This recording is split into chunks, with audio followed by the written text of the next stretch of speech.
I am pleased to inform you that we have arrived at the labyrinth. Please be advised that the punishment for trespassing is execution. Please be advised that electrical storms on the surface of Tartarus make departure impossible at this time. Resident count is as follows: 3,071. Resident deaths, including but not limited to executions, are as follows: 1,684. Resident escapes are as follows: 0. The interior can be chilly. Take a scarf with you, Captain. I would also ask that you leave your captain's ID with me, in the event that you do not return.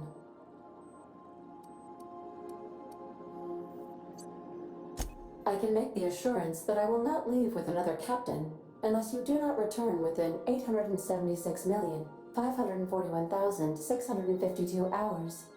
Oh, speak of the devil. Captain, I am receiving a transmission from the prison's docking authority now. Attention, unauthorized spacecraft. This is a maximum security installation. Your presence here is an explicit violation of UDL corporate policy. You are hereby confined to your docking platform until a ticket detailing your crimes has been filed and notarized, at which point your vessel will be seized and you will be executed.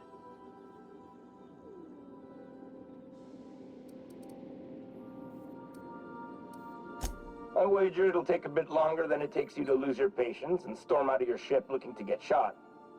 To be honest, that'd make my job a lot easier. You come out, we shoot you full of holes, and then everyone goes about their day worry-free. Except you. You'll be dead.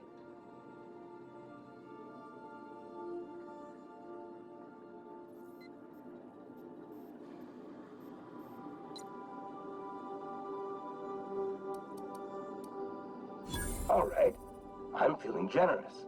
I'm transmitting the idea of a productive, law-abiding employee so you can see what one looks like before you die. Anyway, Tartarus Docking Authority signing up. Hang on. Another ship just pulled into your dock. Wait, is that from the groundbreaker? What the? Pay no mind to that. Just have a pleasant day. Transmission terminated. Biometric ID received. Transferring data to external cartridge. How can I be of assistance? May luck be with you. Of course, as I am sure you are aware, luck does not exist. But it seems to comfort humans to believe they possess good quantities of it.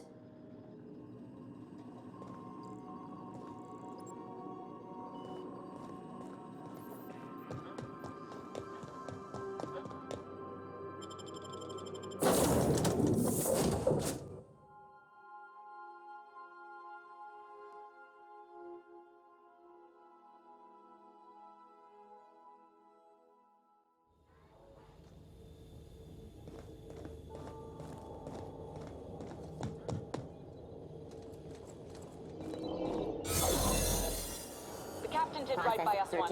Now it's ours. The board will never own Groundbreaker. Not while I breathe. Push on, Mardat.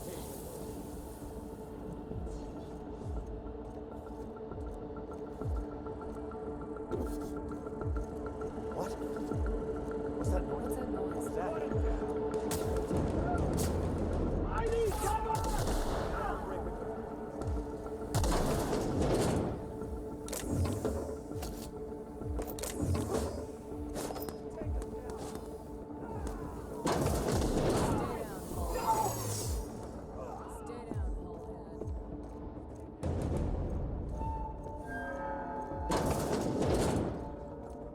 Are you new here?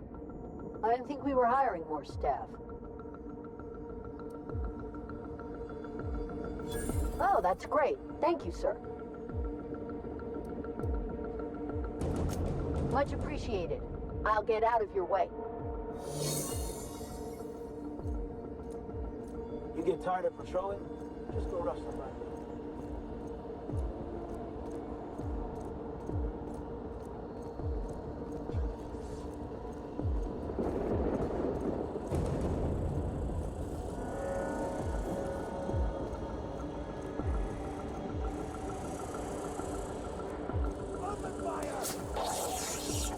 Take him down! Hold it. Something about you doesn't look right.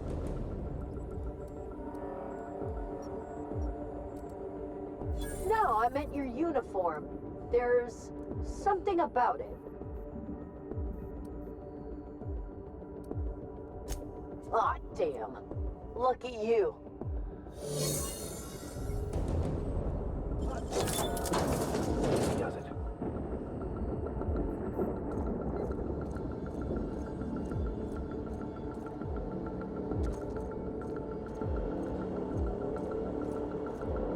I call this place the labyrinth. Perhaps we should all meditate on that as we make our descent. Getting in's one thing. Let's just hope we're able to get out again.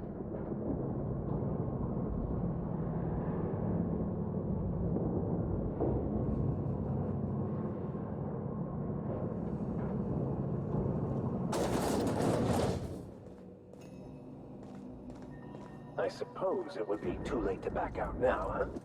Fear not, Captain. I'll watch your back.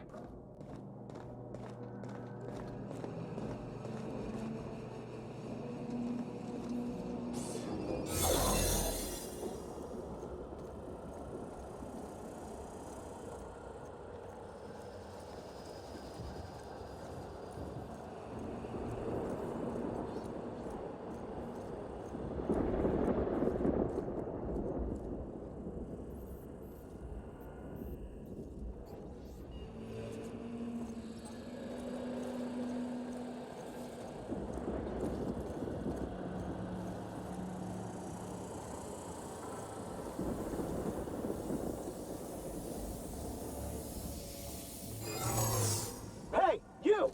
Are you new here? I didn't think we were hiring more staff. Oh, that's great. Thank you, sir. Much appreciated. I'll get out of your way.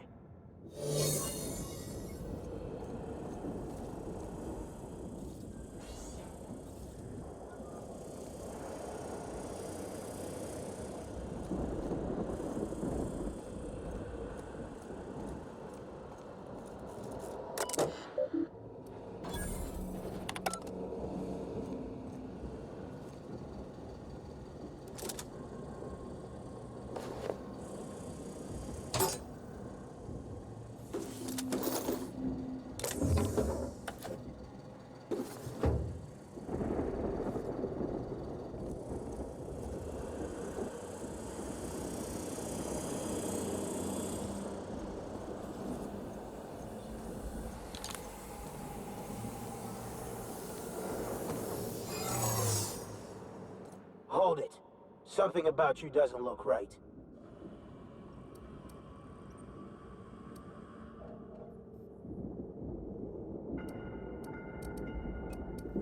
Yeah? You're not contagious, are you? I don't want to know. Just stay back.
Let's go, troops. Stellar Base counting on us.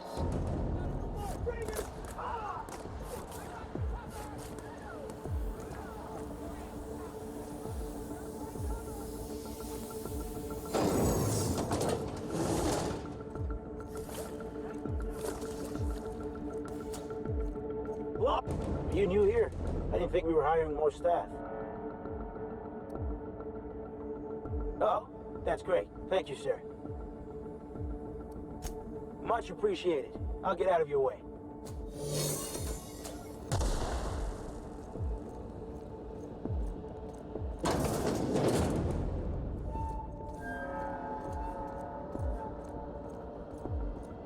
your eyes out for this.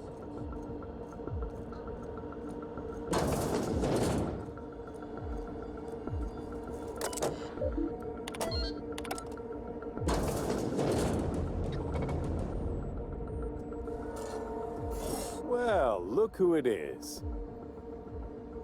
I'll be damned. I was prepping the studio for our announcement, and here you are as a bonus. Ah, and the wayward doctor. Are you about done with your escapades? We have faces that need lifting, after all. These days, I'm more interested in breaking them. Wouldn't mind taking a swing at yours. And the convicts. The vicar. You know, most people, once they're out of prison, don't seem keen on returning. Oh, I would go anywhere to see you fall, sir. When you go off and get yourself shot, try to avoid taking one to the face. I'll want it recognizable to show to my citizens. My word! You've correctly identified the most recognizable man in the colony. Remarkable. It's a wonder what Phineas saw in you. Then again, he's an insane person. Thankfully, he's our insane person now. A proper company man.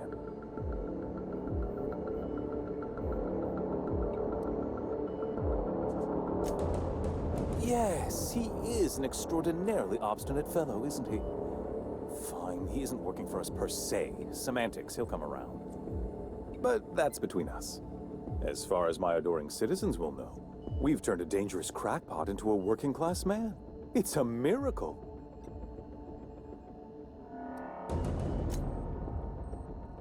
Oh yes, go on, wake them up, add more mouths to feed. That'll solve our starvation problems. I don't know what half-baked plans that simpleton in a lab coat has been leading you through, but it's done. It's over. Let me ask you something, Captain. Have you at any point thought about not fucking up our entire society? I believe we could ask you the same. I'm making actual progress towards stabilization and recovery. You're just getting in the way.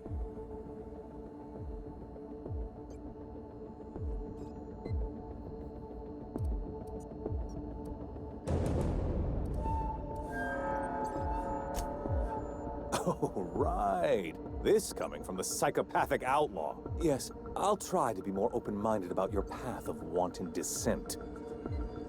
We don't need your help.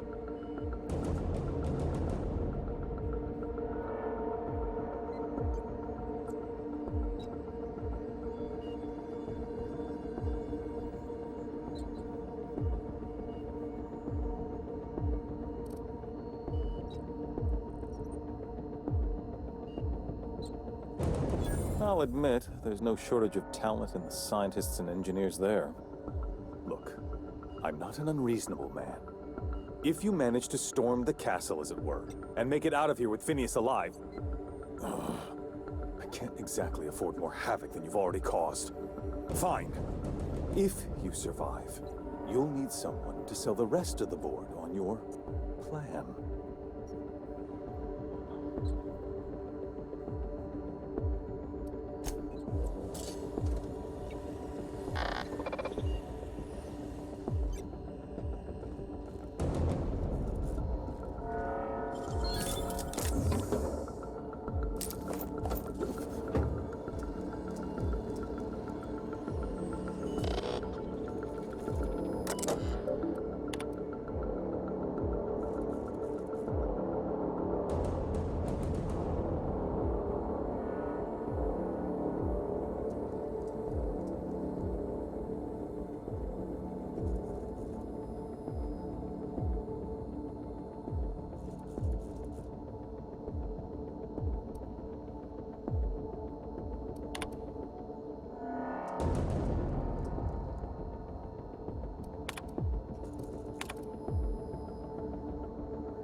Waste of company ammo.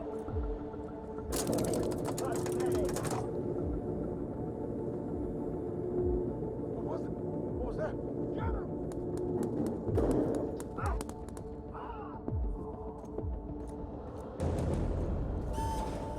right, MSI. I'm not one for rousing speeches, but the captain needs our help. So, get in there and fight! Fuss is about a blasted lab coat. Fugitive's a fugitive. Let it go. The chairman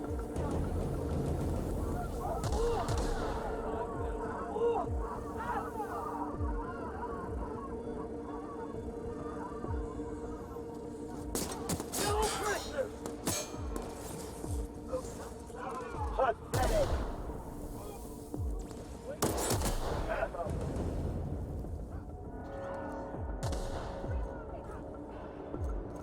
Open fire!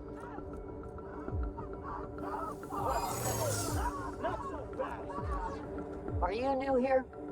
I didn't think we were hiring more staff.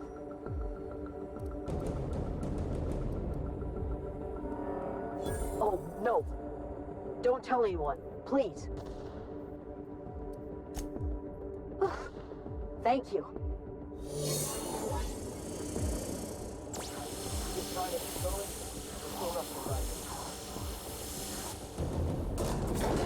Guess this is it, huh? Everything in my life has been leading up to this point. I am, I believe, ready for this.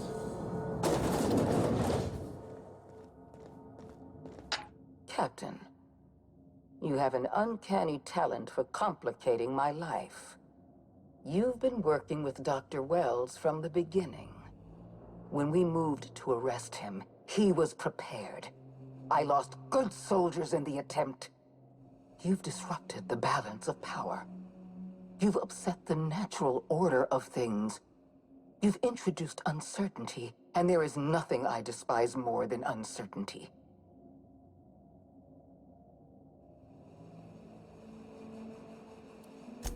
I'm afraid I can't do that. To your credit, Captain, you are one of the colony's finest specialists. Your technical abilities are beyond reproach. For all your talents, you are the enemy of Halcyon, and therefore you are my enemy.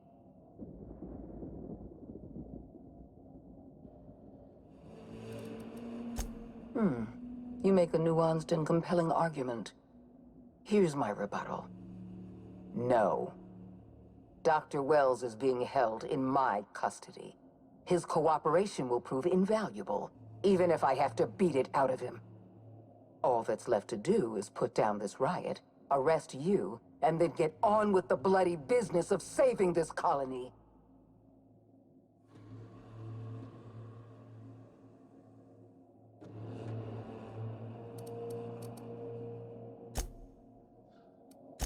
Fair enough.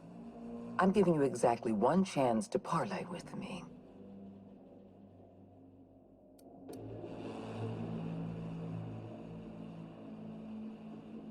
Interesting that you think I'm going to die here. I believe I'm more than capable of taking you on.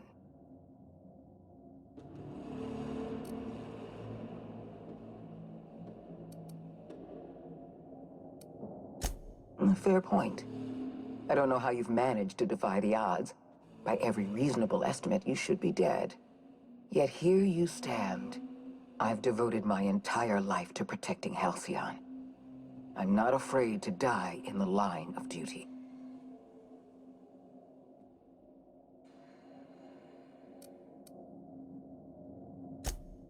Don't you think I know that? Yes, I made mistakes. Costly mistakes. Leaving you alive was the worst of them all. You were always an unknown variable.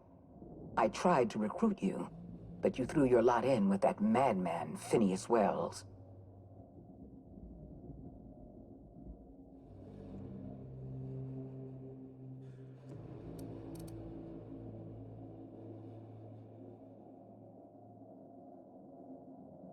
I'm aware of Dr. Wells' plan.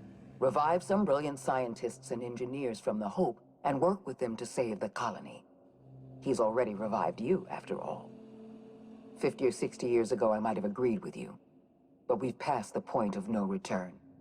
The best scientists in Halcyon can't save us now.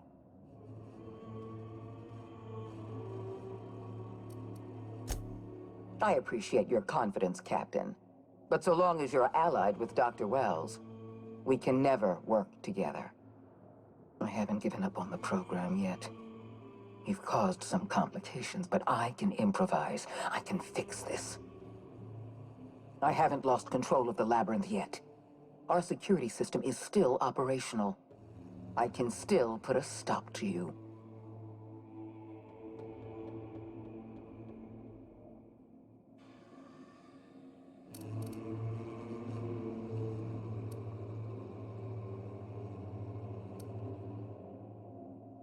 What? You can't be serious.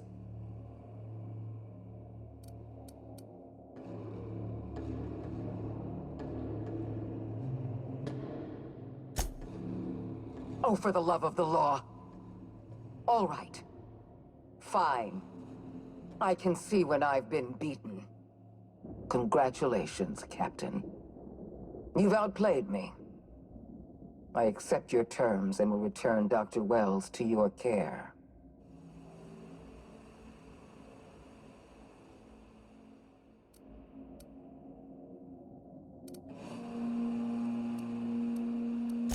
I just hope you've made the right decision.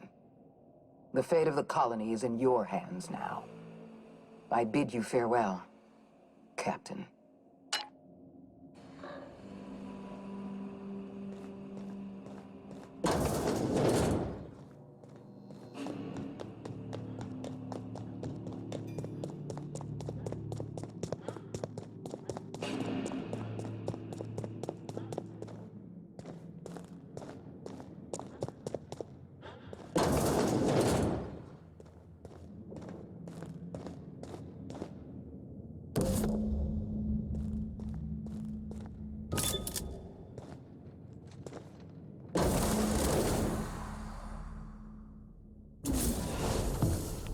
You don't know how glad I am to see you. You must have said something to get under Akande's skin. She's gone, and I don't think she's coming back. And you lunatic, you broke into the board's own fortress just to rescue one doddering old man. You are absolutely out of your mind, and I can't begin to thank you enough.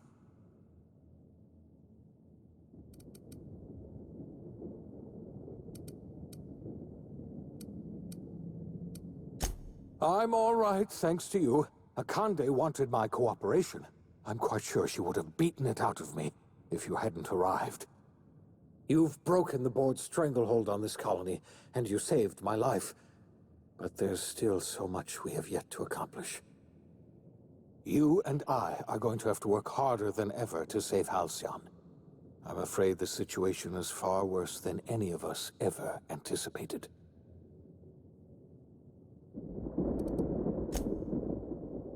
I would like nothing more than to celebrate this victory, but we have a serious problem on our hands. Earth has gone dark. We haven't received a single message in 3 years. There's been no communication, no signals, nothing. 2 years ago, the Earth's Directorate's frigate disappeared on their way back to Earth. We don't know what they discovered when they arrived, or if they arrived at all. They haven't exactly been hands-on around here anyway. So there's one less rubber stamp to worry about. Earth is humanity's home planet, Miss Fenhill. The psychological effects of losing our original home will be devastating.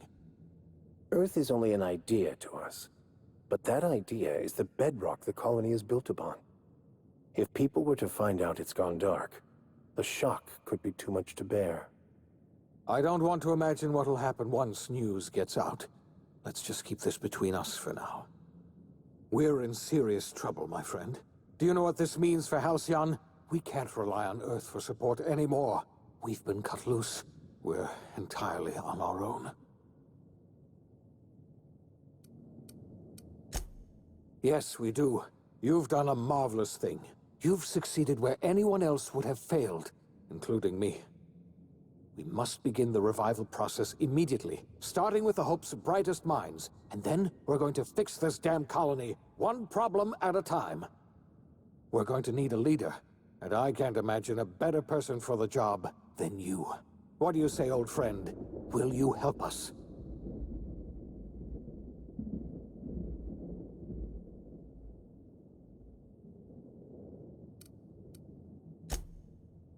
chairman? I don't know why you let that heartless creature live, but I'll have to trust your judgment.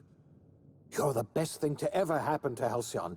If you want to take it upon yourself to lead this colony, you have my support. We're not a colony any longer, are we? Our last connection to Earth has been severed, and so we have been set free. Our future is uncertain, and no one knows what tomorrow holds. Exciting, isn't it?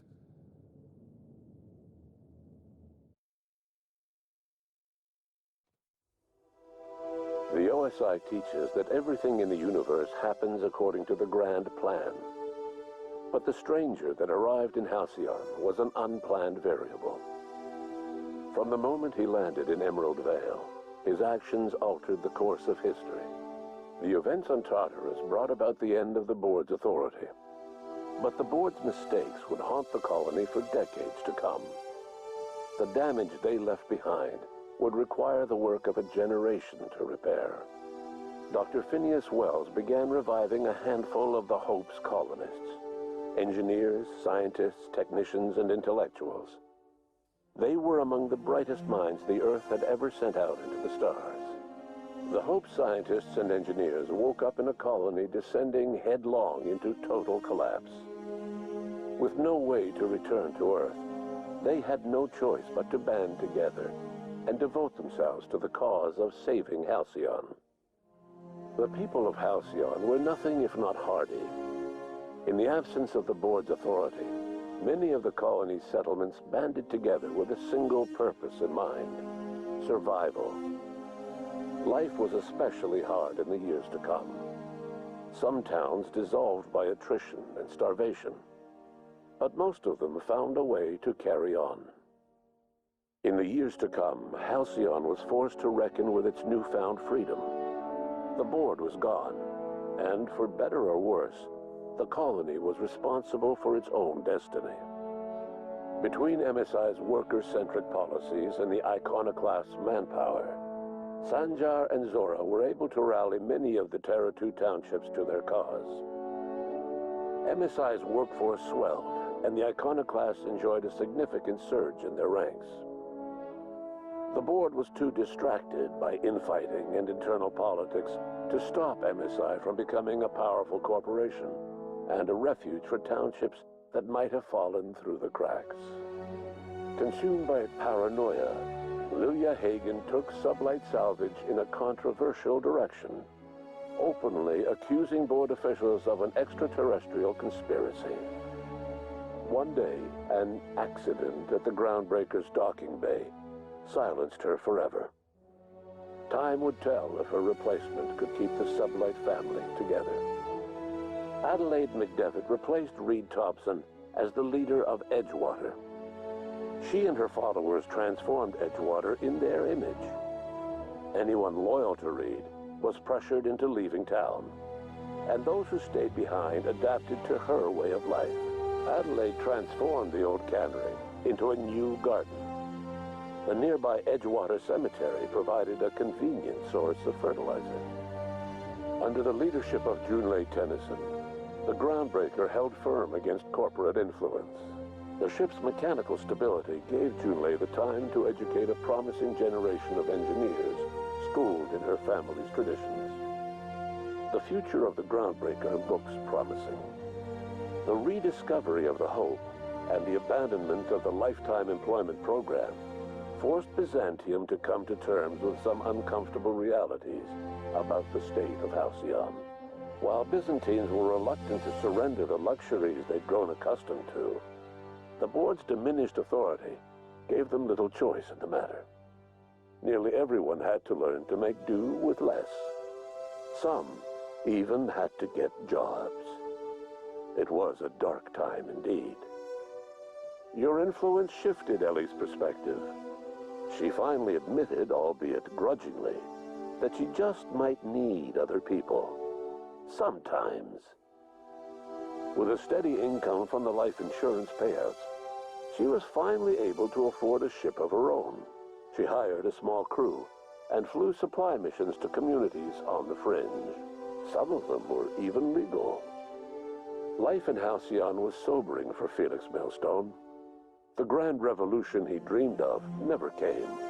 There was no great awakening for the colony, no celebrations in the streets. There was only the hard, desperate work of trying to repair a broken colony. Felix never had a head for numbers, but if there was labor to be done, he was there to help. Eventually, Felix realized that the work of a revolution was done with two hands. As much as he enjoyed his adventures aboard the Unreliable, the vicar, known as Max, eventually decided that it was time to move on, to live out the life he had sought so long to create. He knew there were many in the colony who carried burdens much worse than the ones he had struggled with, and he devoted himself to easing their suffering wherever he could. He only ever took up arms again to defend the defenseless. Unshackled from a lifetime of striving and fighting the universe and himself, Vicar Maximilian de Soto was finally at peace. Once the matter with the Hope colonists was resolved, Junlei bashfully asked Parvati if she'd like to join her permanently on the Groundbreaker, and Parvati enthusiastically, if somewhat awkwardly, agreed. The stories of her adventures spread across the colony, and Parvati soon found herself the center of attention. Having served as the engineer of a renowned spacecraft, tramp freighters and wildcat miners sought her out by name. And in no time, she was a fixture in the Groundbreaker's mechanical ecosystem. She and Junlei were never far apart. Nyoka returned to Monarch to take another crack at making a permanent life for herself. She formed the Charon Group, a mercenary outfit of ragtag survivalists and wilderness experts. Anyone in need of a guide, or just looking to throw back a beer and swap stories, could find her camping on the trail or clearing an infestation. The SAM unit that accompanied you spread awareness of the product line's superior sanitation and maintenance capabilities across what was left of the colony. This led to a boost in SAM unit sales. Did you know that SAM units are the longest-lasting, toughest-acting cleaning solution in Halcyon? Minister Clark was released from house arrest, and his contact with you gave him a sense of renewed purpose and vigor. Once it became clear that no help would be coming from Earth, he threw his considerable efforts and talents into helping Halcyon manage the crisis before it. It was widely suspected that Sophia Akande was the true power behind Chairman Rockwell. However, after the riots on Tartarus, she was never again seen in the colony. Various theories circulated as to her fate. Some believed she boarded an interstellar ship capable of journeying to a distant colony. Others believe she died trying to escape Tartarus. Some few suggest she fled to Monarch, where she continued to live among a small band of loyalists. There is another theory, which suggests that Sophia's encounter with you changed her, and she deliberately retreated from public view, but continued supporting the colony in secret.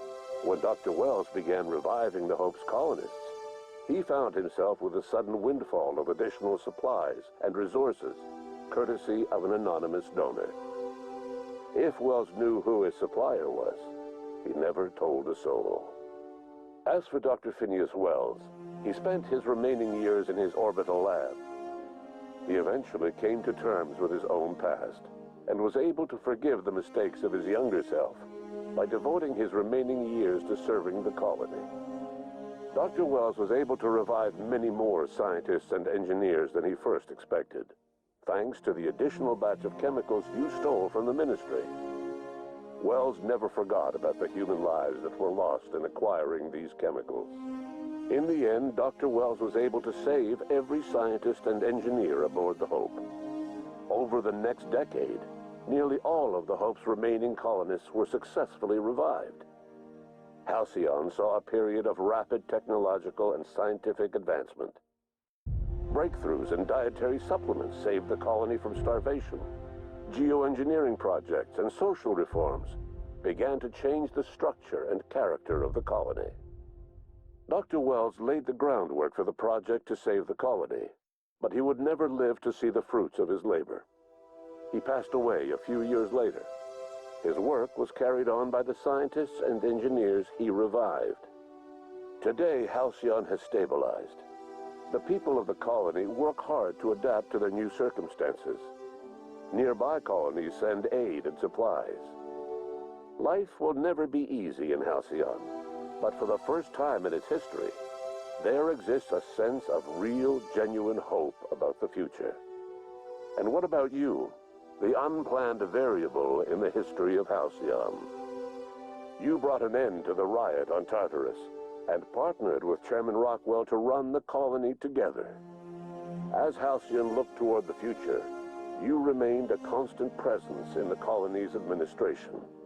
You were never weighed down by bureaucracy, and you never had to dirty your hands with politics.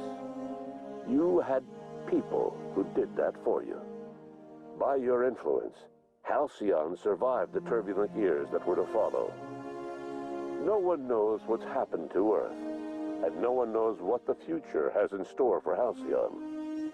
All we know for certain is this: the name of the Unreliable and that of its intrepid captain will remain the subject of countless stories for years to come.